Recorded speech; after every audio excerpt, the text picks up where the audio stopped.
Welcome to This Week in the SFL, Season 21, Week 7 edition. Alongside Mike O'Neill, I'm Cameron Irvine. How you doing tonight, Mike? I'm good, Cam. I'm good. Definitely excited. We have a lot of stuff to break down. It was a crazy weekend, Cam.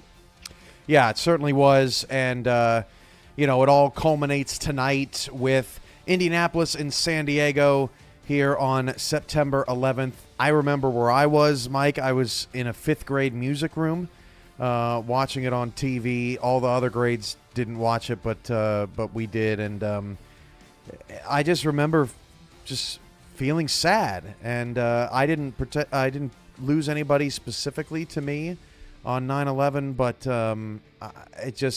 it was a tough day for our country. And today we remember those who we lost and who have fought for our freedom ever since to keep this country great. How does 9/11 speak to you, Mike? Yeah, I mean, I've got a lot of military in my family from like uncles and it goes down the line for sure, but yeah, it's really hard. I remember exactly where I was, and it was funny because I was in the exact same place that you were, fifth grade classroom. And yeah, I mean, it was almost surreal, whenever you see that. I mean, we were so accustomed to seeing things like that on TV, but this was different. It was something completely different. And our hearts and our thoughts will always go out to the ones who lost people in that. And obviously we give hats off to all the first responders and everybody that was there. We will never forget that day for sure.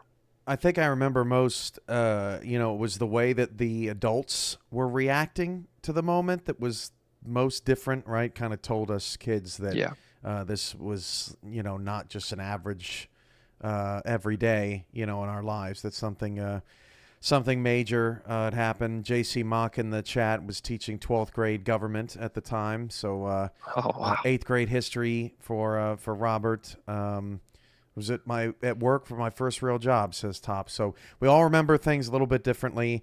But we're here today playing football tonight because of all the sacrifices that have been made around the world to keep us safe and trying to keep the world safe and just trying to keep things at bay, for lack of a better phrase, Mike. And keeping things at bay is good for us normies in civilization, just trying to get by and make a living. So everybody sharing those moments in the chat. While they do that, we will roll through the highlights of an incredible Week 7, and we get started tonight in Houston, where that is indeed going to be a counter run to Logan Jack. He's got the first down. Los Angeles Lycans were in town, and in the first 30 seconds of the game, it was Logan Jack and the LA offense setting the tone.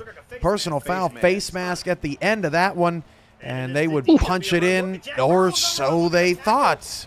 Who says you can't get goal line stops, Mike? That's going to be a theme all day. Zed Markoff with the TFL, so Houston is held to 3, but there's no holding this guy down. Josh Slapp, man, one of the best picks in the draft this season. No doubt. We talked about it before. We talked about it last week. Josh Slapp continues to impress in all the right ways. Dave Burr into triple coverage against Mike St. Green in a 7-6 ball game at the time.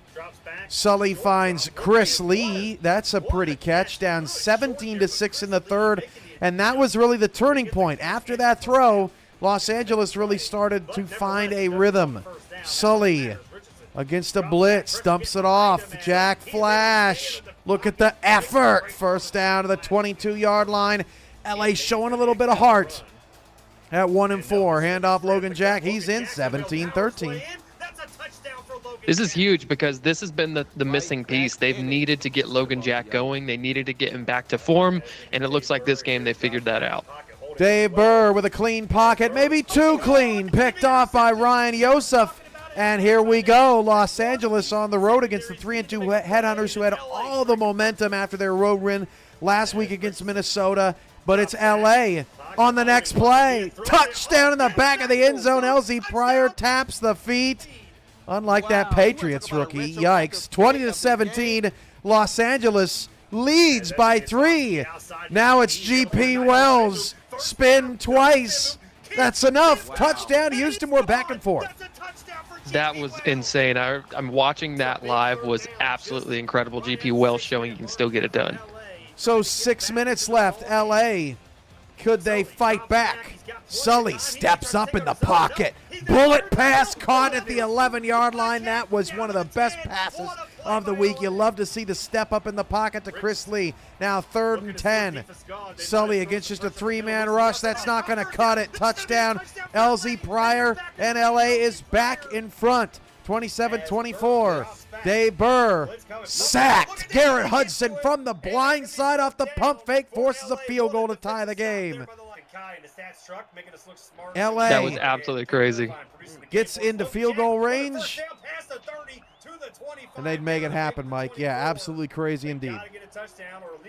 It was just crazy to see LA put all the pieces together because they've had flashes in different areas over the past few weeks, but they haven't been able to put a full 4 quarters together, and this was the game that they really did. Hey, you can't get goal line stops. Wait, there was another one. LA had to settle for a field goal. Dave Burr is picked off by Ryan Yosef again. 30-27, yes, the LA Lycans, 13.5-point dogs on the road, go to Houston and win 30-27. Mike, what did you think about this one? Well, first of all, I'm going to start out by saying Sully was throwing some dots out there. I mean, first of all, I think it's got to start up front with Sully, and the fact that Sully's been playing lights out for the past few weeks. LA is really starting to click. They got Logan Jack involved, which is huge because we've seen for LA to be successful, Sully can't carry the entire workload by himself. So I think that was huge for LA. But then how about Yosef and the defense really stepping up and coming up and making plays whenever they need to? Yosef at the end there doing his best GP Wells impersonations with the 2 spins. And man, LA really just getting it done. As for Houston, I just think that the game plan could have been a little bit better for LA. I think they could have passed a little bit more and really kind of utilized Dave Burr's strengths. But, this is one of those games, Cam. LA came out with a better game plan, and they got the dub. This game was part of a trend this week, Mike. Look at these stats down here. LA, 6 minutes plus time of possession advantage. Yet, LA was the team that was passing more. They had 257 pass yards to just 110 rush yards for Houston. Houston lost the game despite running more. LA converted 11 of 16 third downs. Houston just 2 for 7. And we saw that a lot this week. A lot of teams went run heavy, and it actually bit them. Yeah, I think that it kind of goes against the narrative that we've heard so far this season, which is, the run is OP, and if you run the ball, you're going to win games, and that is not entirely the truth. Of course, I think it all really determines on so many different factors, but look, LA came out the better team this week, and that's why they're walking away with a victory. LA's run game still struggling a little bit. Only Douglas Brown, Jason Williams, and told myself I'd remember this. One other player has a lower yards per carry average than Logan Jack, minimum 100 carries. So they still have some work to do on the ground game. Ryan Yosef talked about that and more with Ashley Jackson as LA's head coach sat down with her on PGI. Welcome back to PGI, where I'm joined with Mr. Ryan Yosef, a good friend of mine that's over from the LA Lycans. Safety, 2 interceptions. This game also helped with the playbook, helped Sully put their foot in this playbook to help give them the edge over Houston Headhunters. How are you doing? Good. How are you doing tonight? Man, I'm doing fantastic. Good to have you. I know you're happy. Yeah. Hey, when sometimes you get a few strings of the L's, and then you finally get a W, it can feel pretty nice, especially when you put in the work. With someone like Sully and Ray and the team over there, it's just it's a lot of hours to not have a W every now and then in order to feel nice about it. So felt like it was overdue. Yeah, and I think a lot of people would agree, especially fans of LA and West Coast in general. Now, question: what do you think happened this game that was so significantly different? That gave you that edge? Because I know, for one, I love the way Sully was playing this game. It seemed like he was hitting all cylinders, making the big plays when it mattered. So Is there any other moments that you want to mention? I think for us, when we take a look at how it turned out this week, we had a string on offense of having nice big plays, but couldn't quite ball control very well. So we'd find ourselves with quick drives that might yield points, and that's like catch 22. It's really nice. You want to get points, but at the same time, you got to chew up some clock in order to help the defense a little bit with the way that we've been playing. I think our defense played well this week. We were able. The numbers kind of don't show maybe a true story, but we've been having trouble stopping the run, and at least by controlling the ball on the offensive side a little bit more, you give them a few less opportunities on offense. And then what really showed up this week was a little bit more opportunistic defense. I don't like to take credit for the interceptions because Sully decides who goes where and when and how and why and all those other things. But well-timed turnover, and really just a shout out to the folks in the community that have been trying to help LA behind the scenes string together a win. I think when it for us, one of those frustrating things is we really do try to take this seriously because we want our players to have a good season and reflect well and have fun. And there's a big difference between losing by 3, winning by 3, or losing by 30, and that's, you want to feel like you're in the game. And so we were excited. It came down to the last 3 minutes and we were able to step up. We still are struggling running the football. I'm not going to lie about that. That's probably my biggest frustration with the season is we soundly invested in the running back, and I haven't been able to hold up my end of the bargain in order to make sure that is a well-invested position. But I think we've got some things for Sully figured out, keep him comfortable in the pocket in order to be able to move us down the field. But we got to figure out how to run the football. Baby steps. I mean, that's one thing that you guys were kind of struggling with last season, was getting Sully in that position to make those major plays. Now that you have that, now it's time to work on the running back. So you guys are going to get there. We'll get there. It's where, I mean, what else would you do with your evenings? I mean, some people go do crazy things after work, and other people just log into a game in order to try to figure out how to get an edge. I'm just saying, some of us out here have lives. I mean, out there, not out here. So. Awesome. Well, hats off to coaches, hats off to coordinators. It is a thankless job, in my opinion. And I just wanted to say thank you for the work you do. All right. Yeah, no problem. Thank you for having me. Anytime. All right. So back to you in the booth. Skippy 999 Super Chat. Have you heard about the word? Mike knows the word. Maybe it's bird. The word. Ooh, so the word tonight, it's been passed on by my wonderful wife. Yes, it has. This is true. She told me this a couple days ago. She said the next word has to be snap, crackle, pop. You've got to say it live. That's 3 words. It doesn't matter, man. 3 for 1. We got a full show. We got a full show. Back to the highlights. Let's go to the wildest game of the weekend, which was Vancouver. Dale McClain right off the pop. Mike, he was coming in on a blitz, actually ran into the fullback to break up the entire route, and he scores a pick 6 and makes it 7-0. Next possession, Zorro Lunar breaks away. Watch this conversion. Pow! Right in the back. Derek Majors smashes him for the forced fumble and the fumble recovery. Portland takes over, and they get a touchdown to boot. So they go up 14-0 over Vancouver. Big lead again for the Fleet.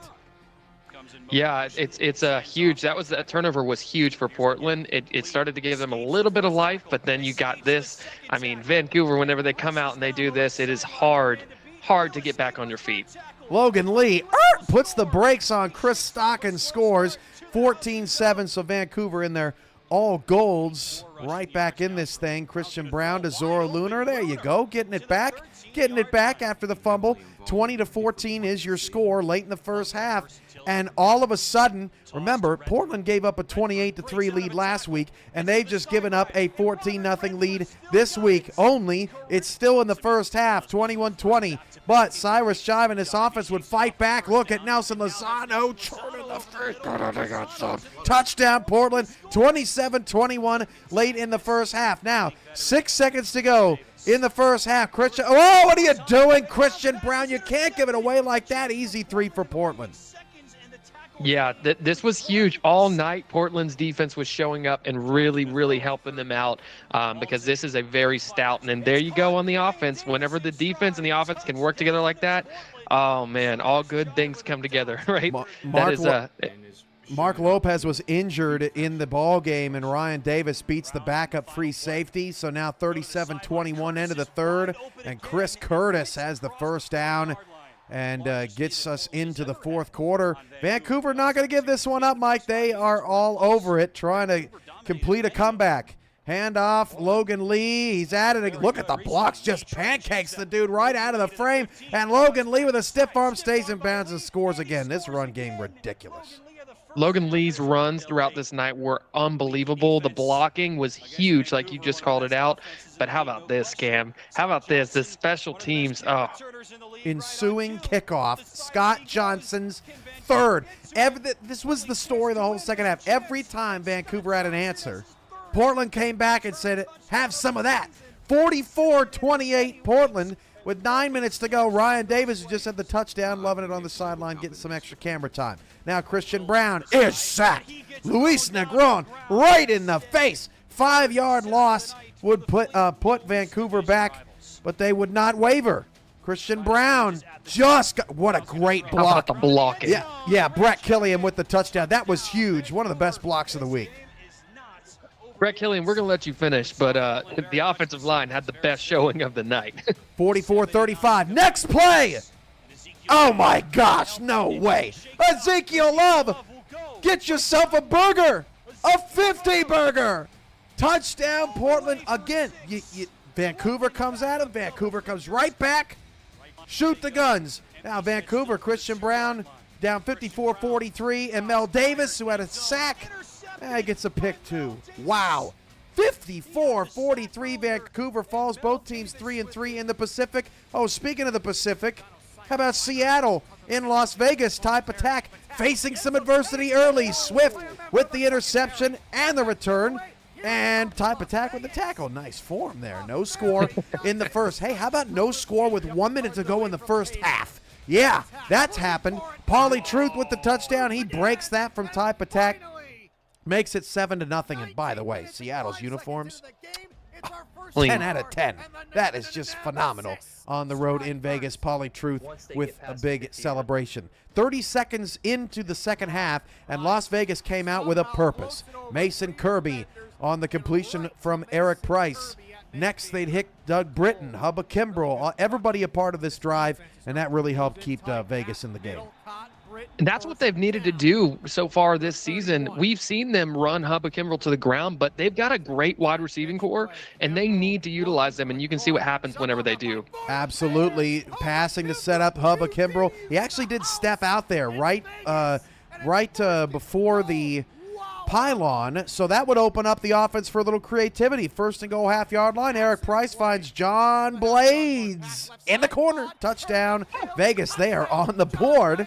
And we're tied at 7. So Vegas trying to do what Portland did and give both teams a 3-3 record. Type attack. Look at the feet. Look at the feet. Fox Highwind. Oh, golly. With the left offhand. Get out of here, Fox. That's a first down. And Seattle would turn catches like that all season. He turned that into a touchdown. Look at this catch. What a play by Eric Price. We're tied at 14. This game is heating up after a defensive slugfest. It's so great to see, too, because it was such lockdown defense the first half. Type attack has a clean pocket and fires it to T to Queen as Seattle's trying to put this one to bed. Under 5 to go. 14-14 game. We were locked in a battle here. The final score doesn't necessarily show that, but this game was close all throughout.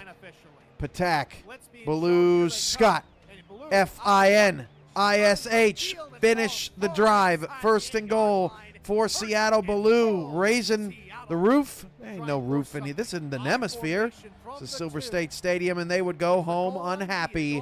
Ballou, Scott, touchdown. 21-14. Seattle really just kind of finished Vegas at the end of this, and that's what you want to see out of a great team here on 4th and 10. Yeah, no doubt. I mean, that it really they needed to take a stand right here and to come up and get this. I mean, it really is, and it's really kind of poetic too, with Baloo Scott finishing the drive and kind of, you know, putting the nail in the coffin, because Baloo Scott has been the workhorse for Seattle all season. That pass knocked away from Doug Britton, and Seattle would go to 4-2, take the lead in the Pacific. That is no lie, but we've got the truth.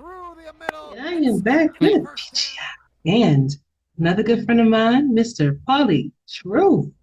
He is co-owner for the Seattle Nemesis and coming off a fantastic win.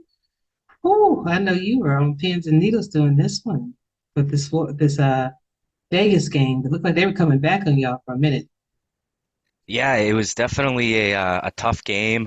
It started off a little slow. Both defenses really showed out in the first half, but just a few miscues on offense, but that's always something you can look back on and kind of work around. But once the game started to develop a little bit, going into the second half, the offense started to get rolling. Our defense played phenomenally all game long, only allowing 14 points. That's probably the best defensive game we've had all season, so definitely something to work on. And looking forward, we have 3 home games coming up back to back to back. So sitting at 4-2 right now, top of the Pacific. It's looking pretty good for us over here right now.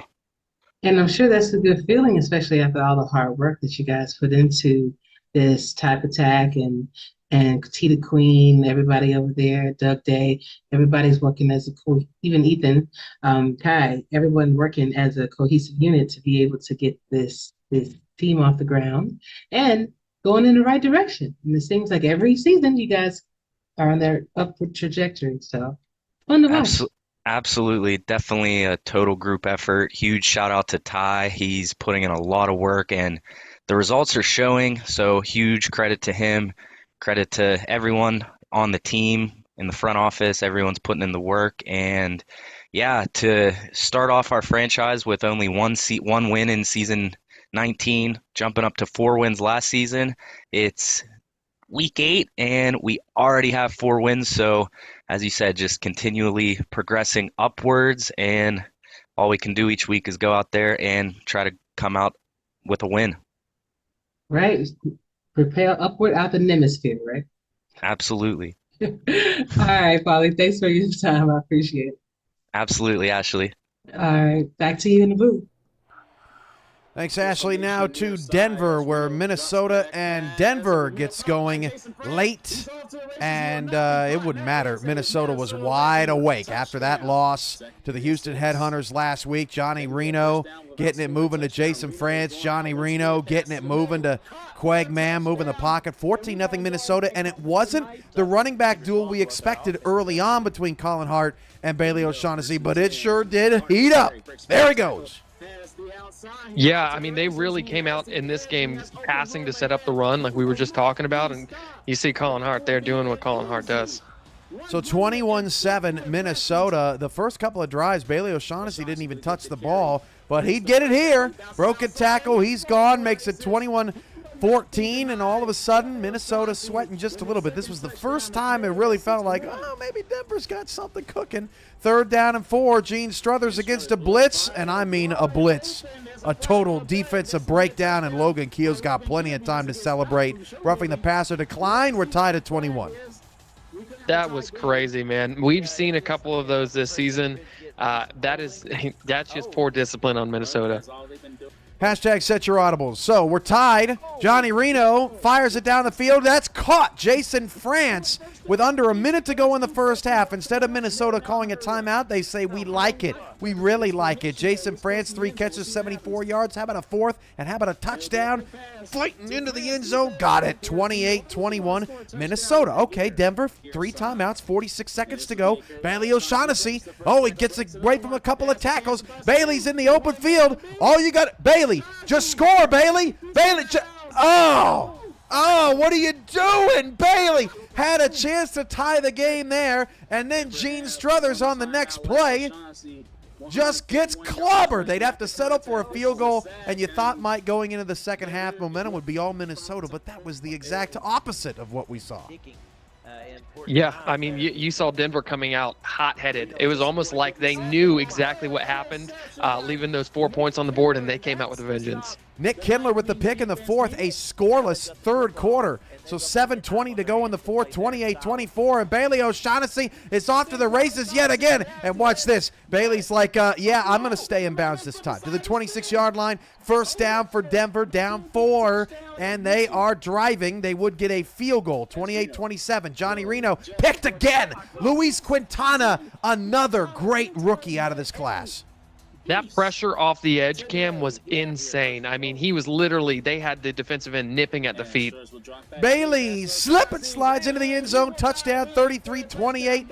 Denver takes the lead. Their first of the game. 2-point try to put them up 7. Bailey got it, getting skinny. 35-28, 4:15 to go. And Minnesota's got a 4th and goal. Who says you can't get goal line stops? Sacked on the play. Denver takes over, and they're going to win by shutting out the Minnesota Legends. That was absolutely insane, Cam, to come out and shut them out completely in the second half. For a team of caliber as Minnesota, to do that to a team of that caliber is absolutely incredible. Hats off, to Stephon Forge and everybody over there in the Denver organization, because that is impressive. I mean, that is a really, really good feat. And look, Denver had everything in this game. Everything that you would look for in a quality team, right? They had the pass rush. They had the takeaways. They had the run game. They had the pass game. They had really everything going for them. It was a really, really well-rounded performance from Denver, and Minnesota just didn't have an answer. I think they kind of just walked in expecting to kind of, take care of business, and Denver said, not today. Denver doing more with less than anybody else in the league right now. Take note. They're 3-3, 2 games back at Arizona in the West. Robert Brady Jr. caught up with Ashley Jackson after the game. And welcome back to PGI, where I'm joined with a good friend of mine, Mr. Robert Brady Jr. He is a defensive end for the Denver Nightwings. Of course, he had to come on and let me know about myself today. I did a pick against Denver in this Minnesota matchup, and Denver came out there firing on all cylinders this week. So congratulations for your win, man. And I think you even got what was the sack? Finally, yes. Finally, yes, I did. Awesome, man. So tell me, what was that feeling like, y'all getting this win after, a few weeks of not doing so, and then get that big sack that she was looking for? Actually, it was huge. Morale was always good in the locker room. Coaches were always confident. It was a situation where in the locker room we were like, nobody believes in us. I mean, we're a young team. So I'm not going to say it's not warranted for people to not think so much of us. But even though we're a young team, we got talented players, man. Our defense is for real, and it showed. It showed this week. We were going up against a team where nobody gave us a chance, and we came out, and like you said, we came out firing on all cylinders, offense, defense, special teams. Finally, I was able to contribute in the way and form and fashion that I feel that I should. It was great getting the first sack out. Hopefully there's many more to come. But it was a good game. It was a really good game, a hard-fought game. Awesome. So what do you think the key will be to next week's matchup for Denver Nightwings? So I think the one thing that we have to do is we have to remember that we go by Bailey. I mean, Bailey is kind of the lead of the team. He's the one that we have to kind of jump on his back offensively.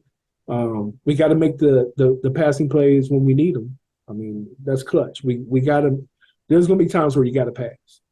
Defensive wise, I think we just keep on trucking, man. We just keep on trucking. Let those rookies continue to grow and develop. We're going to be all right.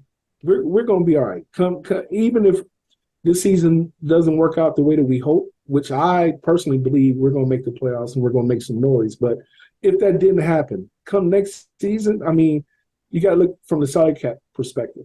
We're all rookies, the majority of us, and they're just going to get better. I mean, so I really believe in the coach and his idea, the owner, and his idea of what he was trying to put together. And I think it's going to work out. I think it's going to be beautiful. Awesome. Well, I wish y'all the best. And thank you for coming out and representing the Denver Night Wings the way that they should be represented. So congratulations on you win. All right. Thank you. You're welcome. Back to you in the booth.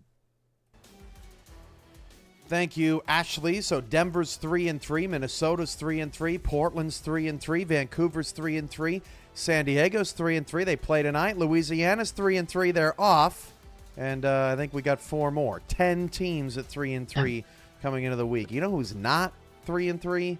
That would be the Mexico City Aztecs, who are 0-6. But before we get to them, let's talk about the teams that are on the opposite end of the spectrum. That would be all your unbeaten teams. And we start in Florida, Canton and Florida. This was by far the best drive of the game for Canton, and we want to show it to you in full. Ryan Owens with the catch. They were down 6-3 in the second quarter. This game was incredibly defensive. Both teams playing their hearts out defensively. Florida in their red alert jerseys. Look at that nice play against the blitz. Dump off to Robert Johnson. He breaks a tackle, stays in bounds, and gets a first down. This moment of the game, Mike, I thought Canton was going to win this game. Just didn't end up being that way. Yeah, they had so much balance on this first drive here, and it really looked great. And they were, look at the play calling. I mean, that was perfect. They overloaded one side, the left side of the field, and then toss out to the right. I mean, anytime you're playing like that and having calls like that, you're gonna get close. So pitch to Rivera gets him a first and goal, and then Robert Johnson would finish off the drive for Canton. Tough run in there. 10-6 Classics on top on the road at unbeaten Florida. But Bullet Boletsky and this Florida offense would just wear down the Classics.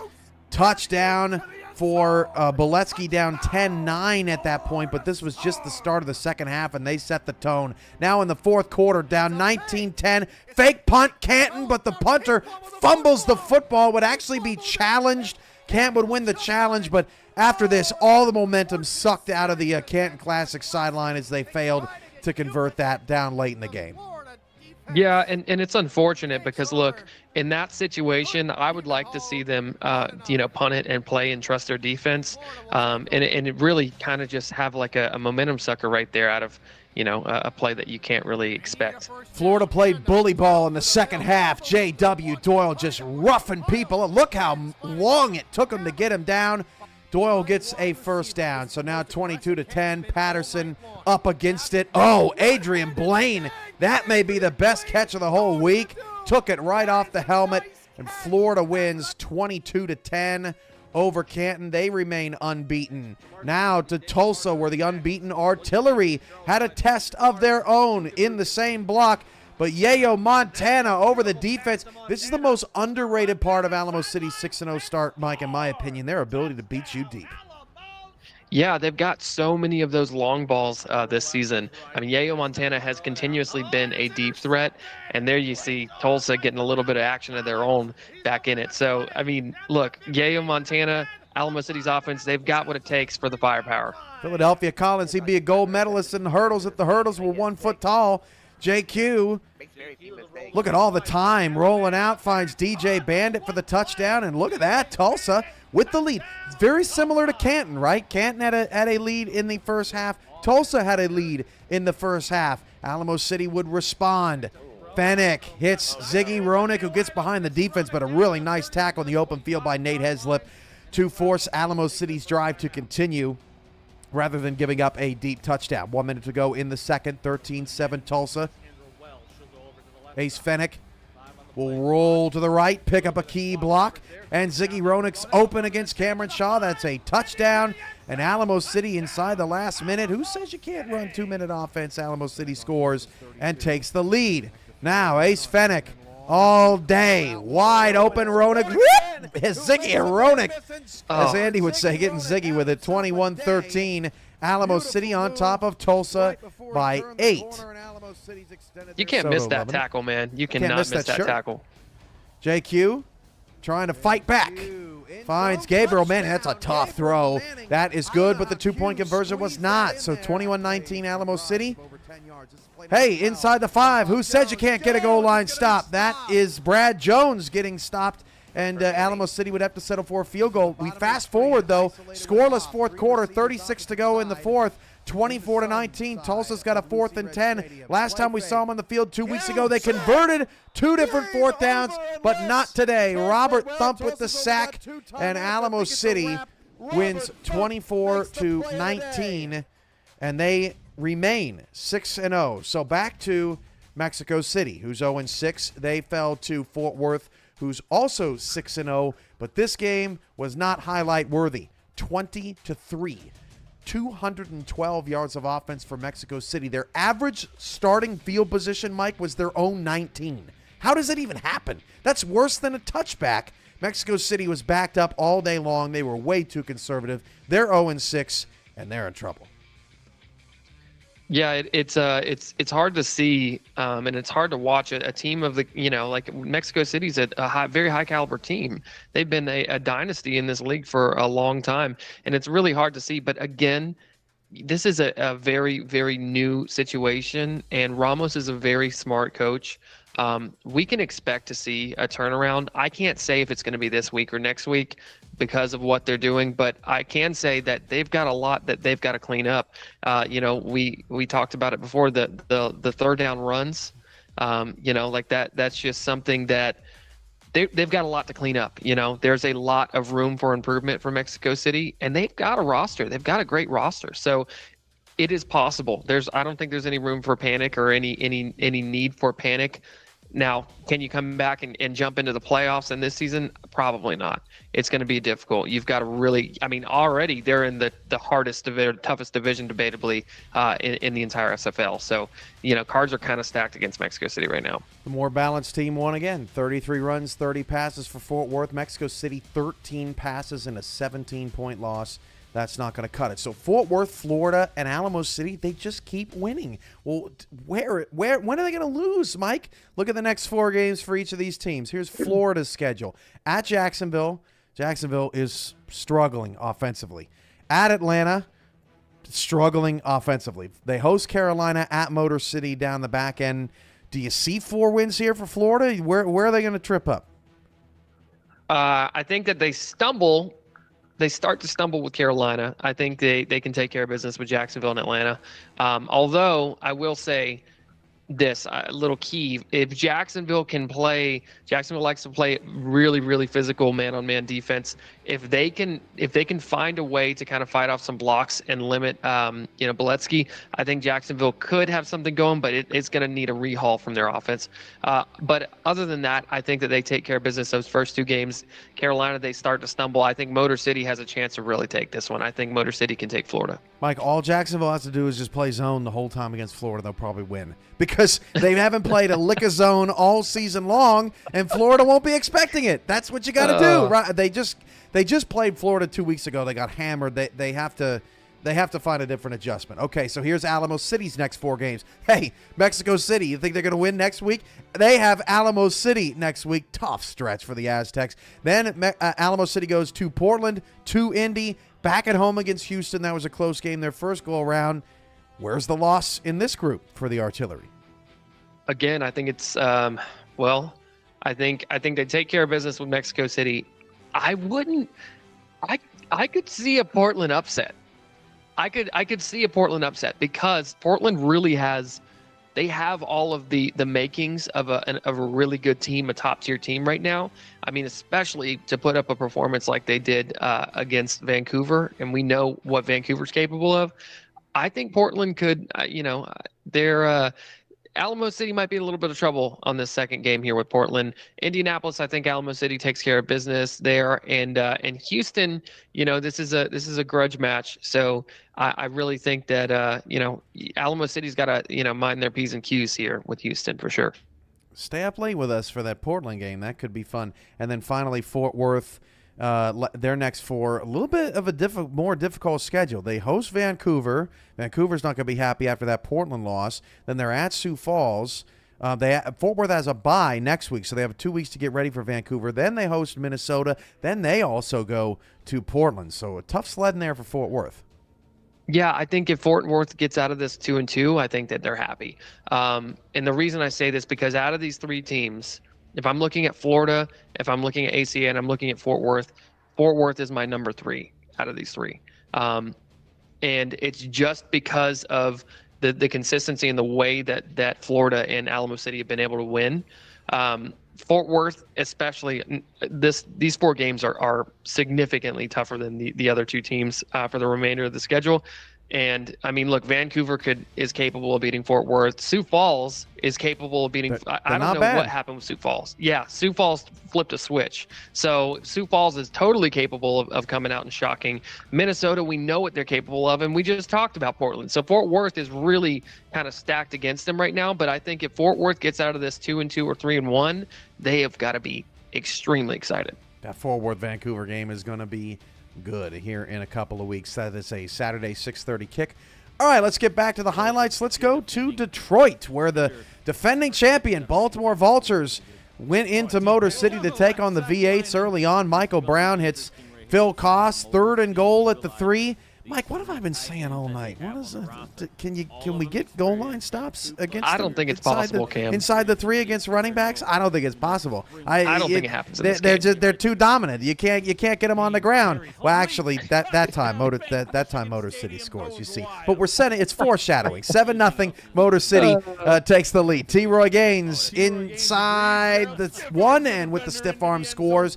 But that was Baltimore's first touchdown in nearly a half. So 14-7 is your halftime score. Motor City takes the lead, and then the V8s were doing this all darn day. Inside the end zone, Johan Sutherland. What a nice return. What a huge draft pick, too, for Motor City to come out. That's a rookie coming out and performing like this and really helping us. I mean, if you got your field positions at the 37, that's unbelievable.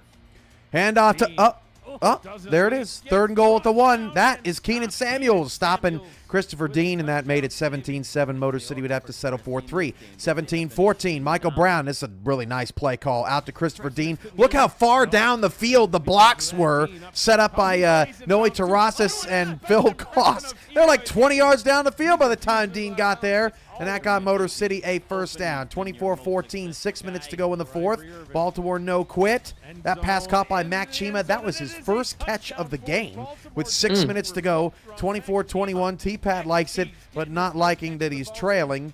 Mac Chima taking, these wide receivers are a bit diva-ish. Speaking of wide receiver being a bit diva-ish, how about Guy Clausen on the ensuing kickoff says, "We don't need any more of that championship talk around here." Gone. Yeah, again, Motor City really getting it done here. And special teams, it is crazy. Anytime you can get special teams performing like this, Cam, you're going to be hard to stop. Guy Clausen with the kick return touchdown puts Baltimore once more behind the 8 ball, but Ivory Irvin gets the touchdown to make it 31-28. Baltimore just doesn't go away. They had won 3 straight games in the final minute on a defensive stop, so you never can count the Vultures out. Down 3, 3rd and 5. Look who's in the game. Ibrahim Creator for the first time all day, and he's going to take off, and he's going to get the first down. What a play call. Yeah, great decision there to put Creator in, knowing that he's able to extend the play. Good job there. How about 3rd and long? Michael Brown hits Johan Sutherland over the top of Elijah Warfield, and that is game, set, match. Motor City improves to 4-2, and Guy Clausen feeling himself after the game with the kick return for the win. He caught up with Ashley Jackson on PGI. Welcome back to PGI, where I am joined with a great friend of mine, Mr. Guy Clausen. He is a wide receiver for the Motor City V8s that just came off a fantastic win over the Baltimore Vultures, the current champions. Man, how does that feel? Oh man, it's a big relief off of us because we thought we would be like in a shootout with them, considering how T-Roy and Warren were their weapons on offense, and that's how they built around them. But we gave them left left and right jabs, and we essentially knocked them out. You did. Last question I have for you before I let you go. Now, I know your team faced a bit of adversity towards the beginning of the year, and you guys are sitting at 4-2 now. So I'm wondering, how did your team overcome the adversity? How did your coaches overcome that adversity to even make it to this point, to where you're 4-2 and you've basically just won this game over the champion? I would say Drew put in a lot of hours to get the perfect playbook on offense and defense. I appreciate his dedication, and so does the coaching staff and owners of Colin Dwayne. They appreciate him a lot.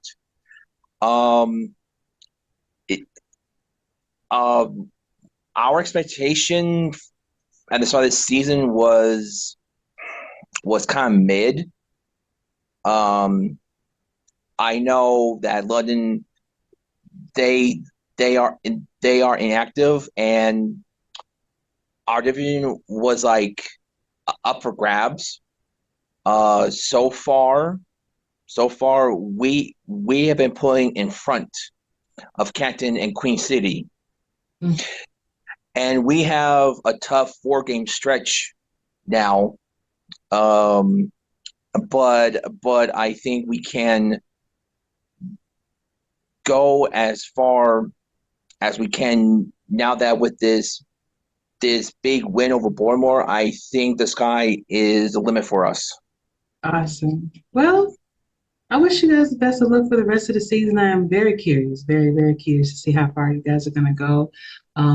Motor City, even when you guys were St. Louis, when you were the St. Louis Gladiators, still, one of those teams that are right here for me. So good luck, y'all, and I want to see what y'all do. All right. Thank you, Ashley, for having me come on your show. You're very welcome. Come back anytime. All right, brother. Okay. Bye-bye. Bye.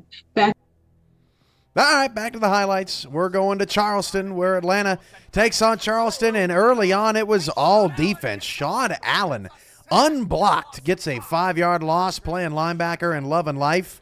3-3 ball game. Watch Leo Jefferson. Oh, no, actually that's Moose Papineau with the interception early on for Atlanta, but all they do is turn that into a field goal. So 6-3.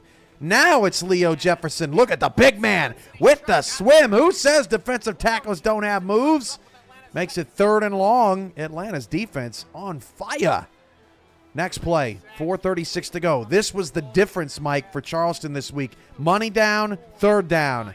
Honus Adobe against his old team. 1st down inside the 20. Yeah, that was huge. Charleston has really struggled in those situations previously, so for them to come out and be able to convert those 3rd and longs is massive for Charleston. Flip out Nick Hoagland. And, one of the interesting things about this game was that Terrell Sutherland got hurt.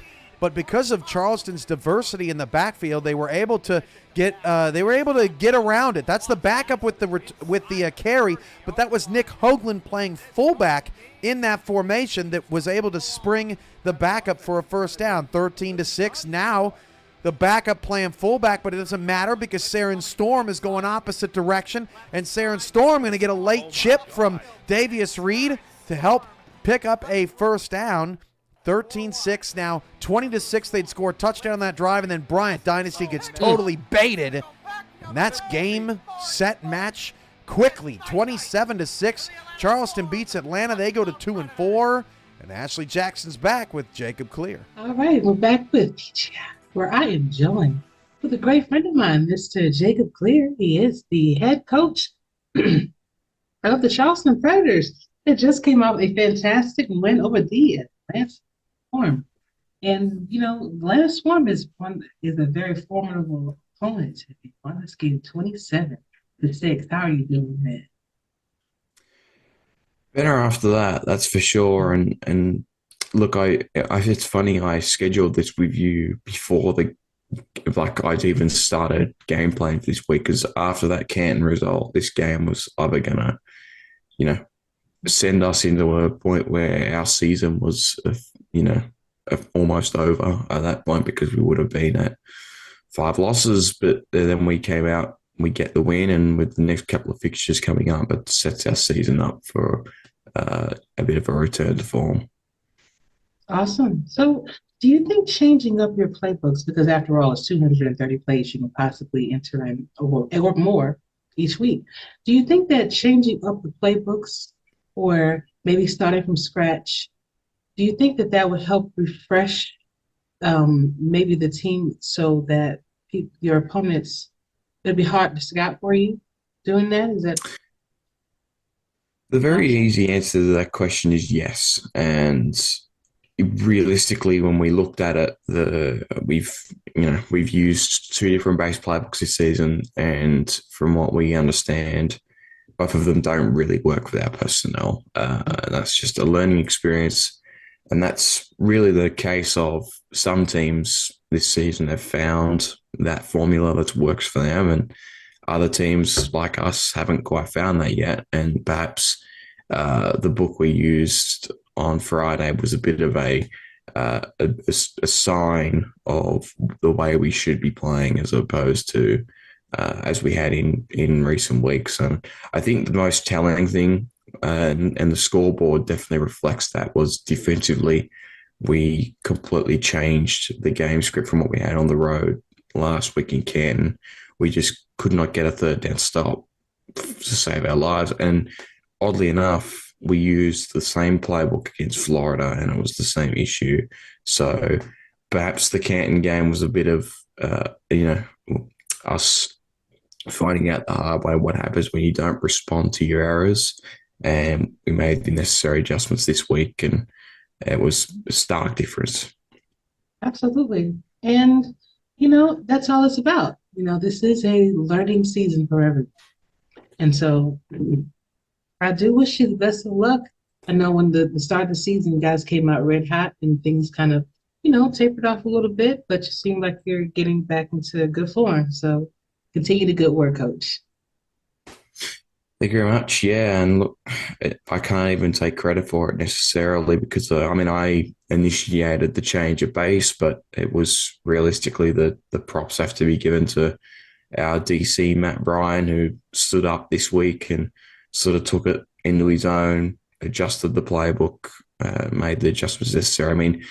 If you're a DC and you turn a week where you can see over 40 points into a week where you can see no touchdowns at all, 6 points, that is impressive. So I give him my props. But it's a huge win because we've got 2 home games coming up within the division, including Baltimore. It's Carolina and then Baltimore, and then the schedule kind of gets a bit weird from that point on. But these are the 2 most important games on our schedule, the ones coming up. All right, then. Well, we'll go ahead and let you go so you can concentrate, Coach. But again, good luck to you for the rest of the season. Looks like you're on the right path, so keep it going. All right. Thank you very much, Ashley. You're very welcome. All right, back to you. All right, we got to keep it going back to Arizona where it's Pick City earlier. Speaking of a learning season for all, how about Ashley Jackson doing a little learning in the first half of this one? That pass picked off as the Sparrows go up 3-0. Julian Tyree going to take a step back. It's A.J. Warren. A.J. Warren leads the league in receiving yards per game? Yeah, A.J. Warren. Now, how about this play? 6-0. One-handed. I get it. He tipped it to himself, but come on, Mike. One-handed from a linebacker. That was pretty sweet. He's got hands. They might need to think about adding some depth on that wide receiving core. Well, unfortunately for Sioux Falls, it only counted for 3. Look at that, just stuck that left paw out there. It only counted for 3, so another field goal on the board for Sioux Falls. They led 9-0. Sioux Falls was getting field goals while Ashley Jackson was getting touchdowns. Hands in the back of the end zone. Makes it 9-7, 7 minutes to go in the first half. Just a couple minutes later, after a defensive stop, they call him the first down machine. Justin Williams, the fullback, with yet another First down to his resume in the glow uniforms for the first time this season. Under the lights, look at Will Todd getting fancy in the end zone. Makes it 14-9 just before the half, and it felt like all the momentum that Sioux Falls had built was about to go out the window until Ashley Jackson pulled a Vancouver, picked off in the last 10 seconds. That gave Sioux Falls another opportunity at points before the half, 14-12. But touchdowns beat field goals. Justin Williams in the end zone, Arizona up 21-12. And they started to get comfortable. Arizona, we love you. Yeah, man, this is what Arizona's been doing all season. They are so good at getting all of their personnel involved. So it's going to be tough to beat when they do that. Tyree hits Harrison down the middle. There was 2 minutes left in this one, 27-12. But Sioux Falls wasn't going to let this go away. Look at A.J. Warren, top of the screen. Watch this little double move. Beat Parker Thomas and scores 27-18. That was a beautiful route. A.J. Warren is such a problem for these teams. That was sweet. Now going for 2, down 9, a bit aggressive, and Tyree hits K. Marion, and it pays off 27-20. So onside kick coming up for Arizona. Or for Sioux Falls, rather. Arizona trying to recover and hold off a potential upset from Sioux Falls. The kick is the ball.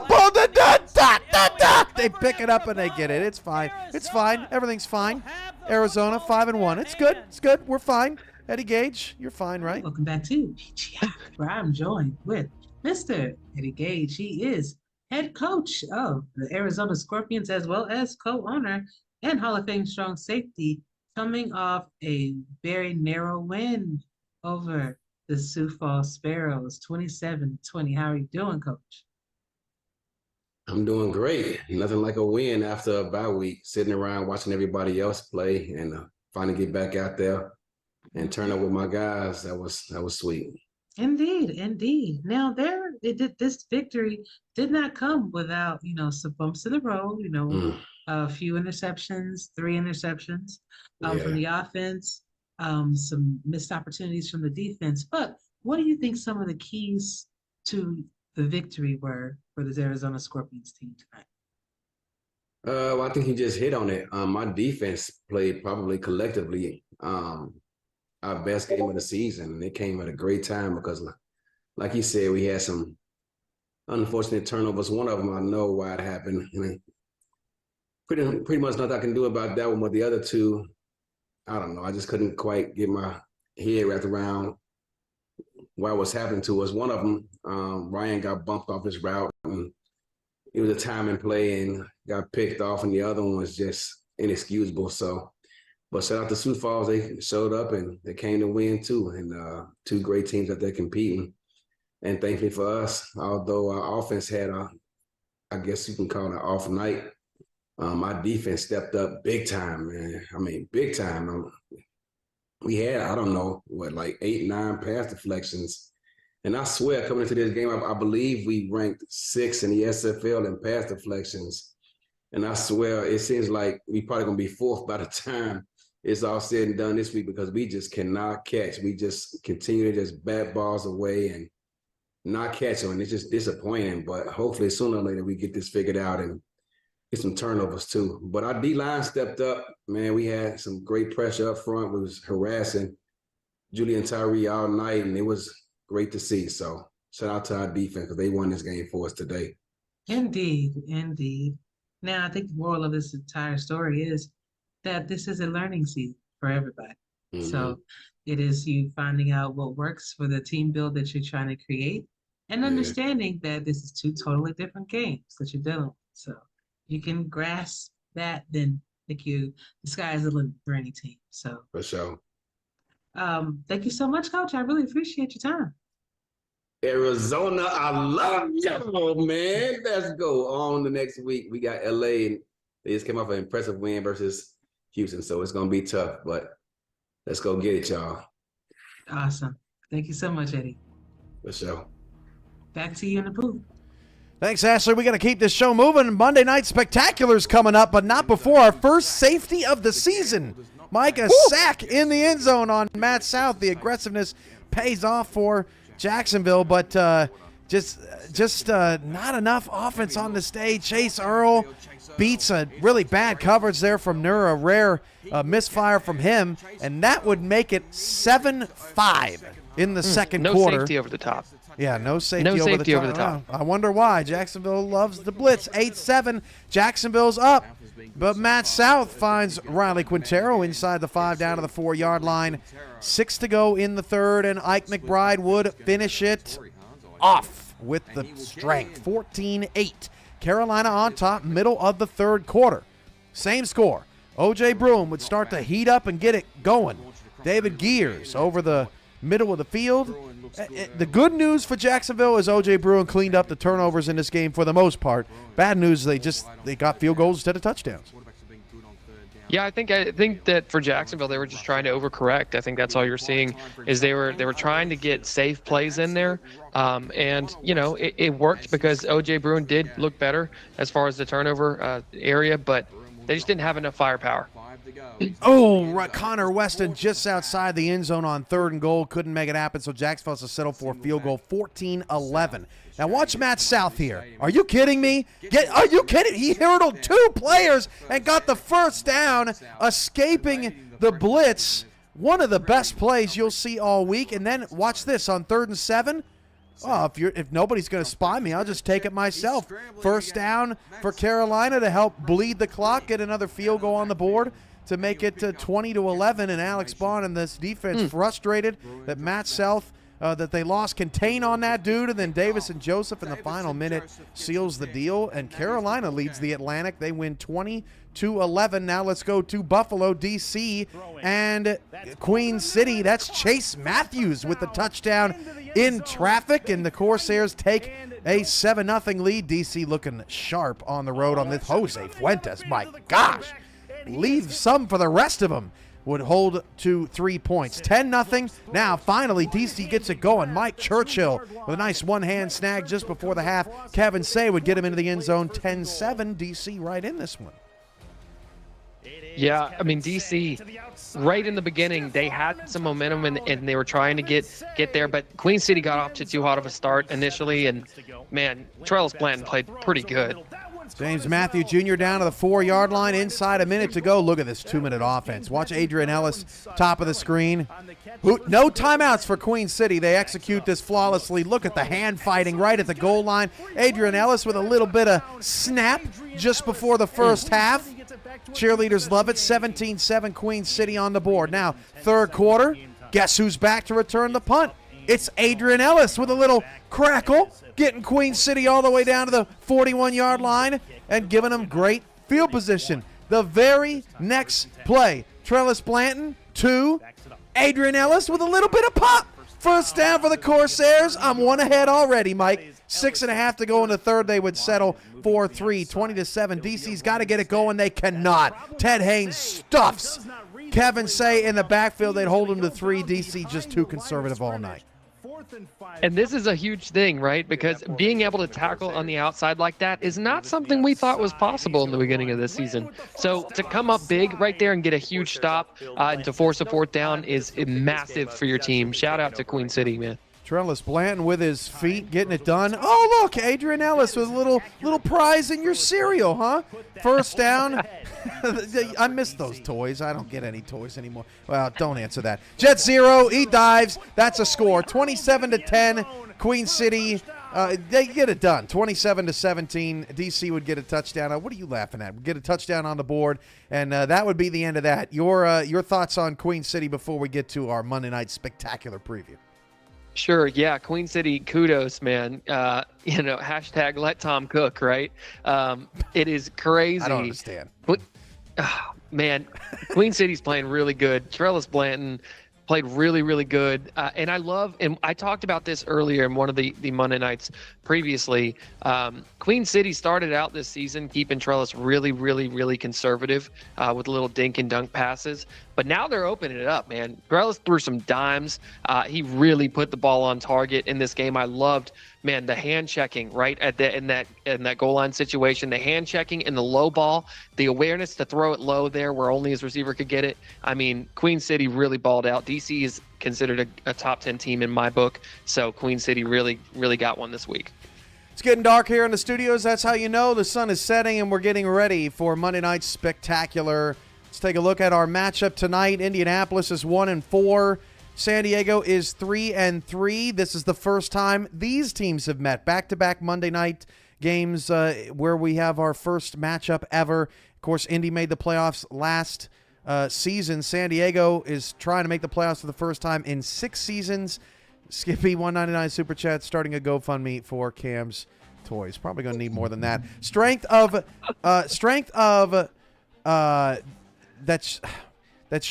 strength of schedule, it's strength of defeat. What the record is of the teams that these two teams have lost to. And look at Indianapolis, 17-7. The teams they've lost to are pretty good. In fact, they have not lost to a team that has a losing record or a 500 record. Every team they've lost to has a winning record. So that's something to consider with Indianapolis tonight.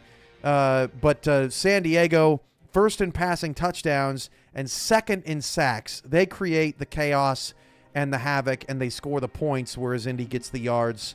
How do you see this matchup going on, Mr. Head Coach of San Diego?